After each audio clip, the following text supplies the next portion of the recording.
So 2020 has been a really weird year, so why wouldn't I be sitting in my car making a video? Um, I don't know if it's all the Brene Brown that I've been reading lately, but I, for whatever reason, felt like I really wanted to share my story. As some of you guys know, I almost had like a midlife crisis this year. I have a really great job in nursing that I love. And I found myself just asking the question, am I making a big enough difference? And am I making the difference that I really want to? So this year I was actually like applying to nurse practitioner schools because I wasn't sure what I wanted to do. So thank you to everyone who wrote me a letter of recommendation. But it still like was not the exact right fit for me. And I found myself wanting to pursue a personal training certification and investing in a nutrition certification that I'll be doing in September, actually in Vegas. And I'm really excited about that. I'm really excited about both of those things. But I kind of wanted to give the backstory of why I got into this field, because I think everybody has a story, something that they've overcome. And I think especially with everything that's going on right now, the one thing that I have felt is more necessary to connect over trials and tribulations than it is even accomplishments. I think there's a lot of struggling going on, especially around mental health, all of those things. And I think it's important to talk about. So I do want to first give a warning. This can get a little heavy, said with a smile, of course. But there's eating disorder talk about death of a loved one, things like that. And I know that can be triggering for some people. So I just want to give that disclaimer. So when I went to college, the first time I actually started in musical theater, I had wanted to be a Broadway actress since I was 6. I was always involved in singing, dancing, everything like that. My whole life was geared and focused toward being a Broadway actress. I wound up going to college at the University of Wisconsin-La Crosse, and I was first introduced to everyone else that was into that field. And what I found was I was not as passionate about it as everyone else that was there. I also had the, little fish, big pond thing. And I just kind of got really confused because this thing that I thought was my life dream, I wasn't as passionate about it as a lot of other people. So I didn't really know what to do with that. La Crosse is a big health and fitness school. And another area that I was really passionate about was community health and exercise sports science. So I actually changed my major to that. A little bit of additional backstory. I had an eating disorder probably since I was a kid. I struggled with a lot of like a binge and restrict mindset, kind of a lot of emotional eating, things like that from a very young age. I had some self-harm tendencies. I struggled with anxiety. If I walked into a room, I had to walk out the same way. I counted a lot of things. I had a lot of like obsessive compulsive tendencies as well, and very significant anxiety. When I was 13, my dad left. He actually left the country. And that was very, very extremely hard. Like I had to go to a different high school. All of these big life changes happened. And this kind of like binge and restrict pattern that I had turned into bulimia. And that followed me pretty much all the way through high school. I would kind of like restrict, and then I would have these free-for-alls, and it was just a really bad pattern. But in high school, I stayed really high functioning with it. I would be lying to say that no one knew I had an eating disorder. I think pretty much everybody knew I had an eating disorder, but I thought I was hiding it really well. But I stayed high functioning. I graduated. I was in all the plays. I managed to do life and that. Not to the ideal, but I did. When I went to college, that really got a lot worse. I think having a ton of freedom, it's a big health and fitness school, all of those things just really, it was kind of like putting the accelerator down. I was actually reasonably healthy my freshman year. I thought that since I wasn't purging, I was doing okay, but I was exercising for like 4 or 5 hours a day, eating only salads, really kind of trying to do things that were healthy in my mindset. My sophomore year of college, I really got into a lot of drinking, and I found that like the binging and purging came back, and just this really ugly cycle of a lot of things. I was having a really hard time with the relationship with my dad. He had moved back to the country, and I had harbored a lot of like anger and resentment, and I didn't know how to handle that. And it just channeled into like me getting sicker. And I think that's an important thing to remember, is that an eating disorder is a tool. It's a really dysfunctional tool, but it's ultimately a tool. And I relied really heavily on that to help me process my feelings, even though I was not processing feelings, but it was a tool. My junior year, my dad had had one heart attack. He had a heart attack when I was around the age of 15 and had triple bypass. And then my junior year, I got a call that my dad had had a heart attack and he was really, really sick. As I got the call, my roommate got the call actually, and I knew that that would be the last time that I would see my dad.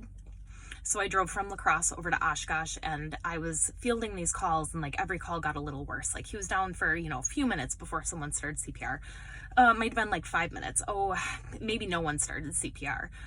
The story got like worse and worse, and I knew that it was the end. I just absolutely knew it. And when I got there, I was not prepared.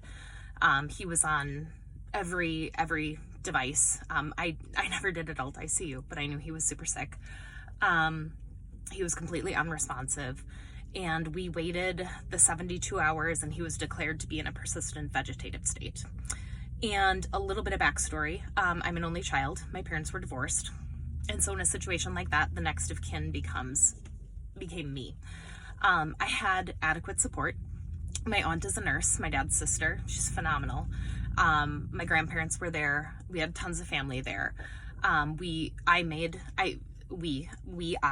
the decision to take him off of life support because we knew it was the right thing to do. My dad had actually said at one point, like, I would rather be dead than have anyone ever wipe my own ass. And that's his words exactly, and that's the type of person that he was. And I laugh about it now. But at the time, I really gave myself the narrative like I killed my father. And that was what I told myself. That morning, we had an email exchange, and he had wanted to come out and visit, and I had essentially said, I don't have time for you. And that was the last thing that I said. And it just ripped me to shreds because I'm like, I literally killed him. Like, we had this horrible exchange, and then now he's dead. And I carried that with me. And that summer, I actually wound up checking myself into Rogers Memorial, into inpatient, and then doing residential treatment there, just because the load was so heavy. And I was telling myself this, and I was like, I don't want to live. I literally don't want to live because I'm such a horrible person, and this is what happened. And I did treatment. Looking back at like my journals from there, I was so hopeful. I was so happy. I came out. I was like, I can do this. I can be healthy. And maybe that was so I restarted another semester of college. Honestly, I don't even remember where I left off in college because I didn't end up graduating from UWL. But I started another semester, and I actually got the sickest that I had ever been. I lost a significant amount of weight, and I was still caught in this very self-destructive spiral that I didn't fully understand. But I think everything that I was feeling, I was just trying to take it out on my body. And so I was actually asked to leave UWL. I was considered a health risk, and I eventually went back into treatment again. And this time I was there for a significantly longer amount of time. I believe all in total, I think I was there for about 4 months. And I did a combination treatment program that used CBT or DBT, both, and focused on a lot of OCD and anxiety tendencies, and really kind of like the behavioral component behind it, which was extremely helpful. It was really, really helpful. We would do these exposures where you would have to, I went to a Chinese restaurant, which was my dad's favorite, and had to sit at a Chinese buffet. And it was crazy, but it was really, really helpful. So I got out of treatment. I had a relationship, and ultimately my relationship ended because I was still not healthy enough to really even be, I wasn't even in a place that I should have been in a relationship, but I had tried. I had a couple of other relationships. My first couple of years post-recovery they were awful. I used a lot of alcohol. I just still could not really shake a lot of these patterns and a lot of the self-destructive stuff that I had going on. Flashing forward even further, I don't know what the trigger was, but at one point I decided that I was done. I was just done fighting. I didn't want to do this anymore. I didn't feel like I could ever be healthy, that I could ever recover. And so I overdosed.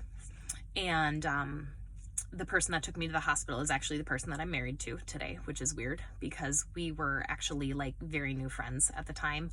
My relationship had ended, or another relationship I had been in had ended. That was what caused it, or what caused it for me. And at that point in my life, I just really felt that everyone had given up on me. I felt that no one believed in me anymore. And I had one friend that is still my friend to this day, and Dylan, who actually still believed in me and kept saying, like, no, like, you're capable of more than this. You can be more than this. And so I really, after that, dug my heels in and started to try and fight back. It was really messy. It was so messy. I was in a relationship with Dylan, and it was still super messy. I saw a therapist for a really, really long time. And post treatment, I think I almost swung in the other direction where I was just like, okay, I have to eat all the things in order to be a healthy person. I couldn't quite wrap my brain around like moderation or anything like that. So I would watch my weight like yo-yo, just all over the board, just crazy. And my behaviors all over the board. I'd be healthy, I'd be unhealthy, just all of this. It was still really yucky. And finally I got pregnant. And that was really the first thing that was like, okay, you really have to get a grip on like the emotional eating. I mean, I had gotten a grip on a lot of things. Like I wasn't purging. I was eating food. I wasn't restricting. But I was like, I have to get a handle on this. And so I had a really healthy pregnancy. I had started teaching Zumba around that time too, or a few years before that.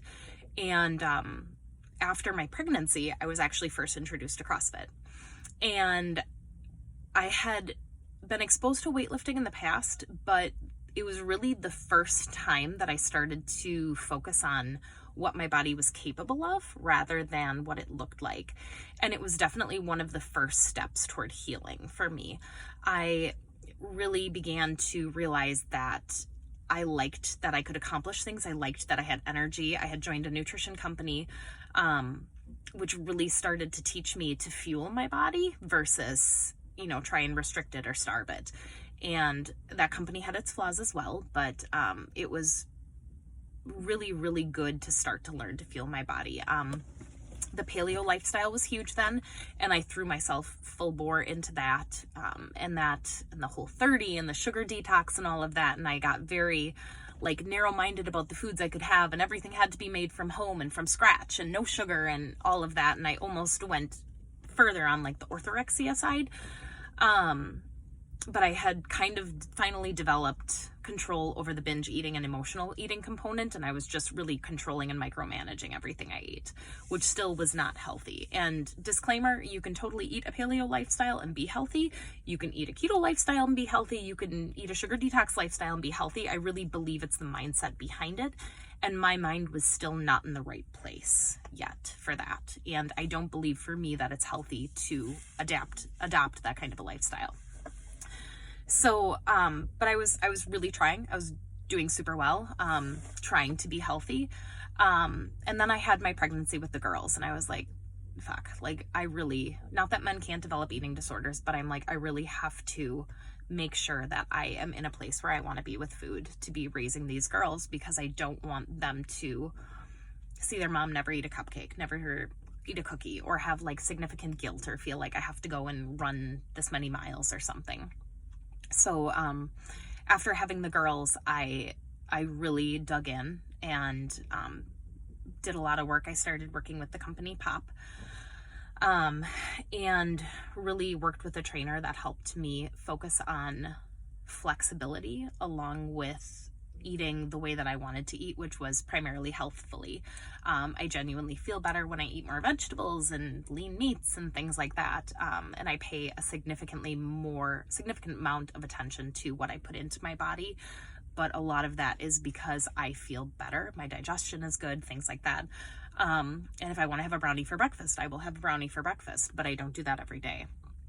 And looking back, it's been this really, really long, tumultuous relationship with food, and a really, really long, tumultuous relationship with my body.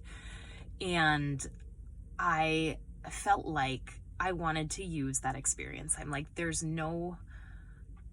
was so much that came out of all of that. And I was told that I might not ever have kids. I was told that I was not going to recover. I mean, just because I was revolving door of treatment systems. And I think the odds are always stacked against it. And I just really wanted to do anything that I could put into the space that would help people repair their relationship with food. And it's a long journey.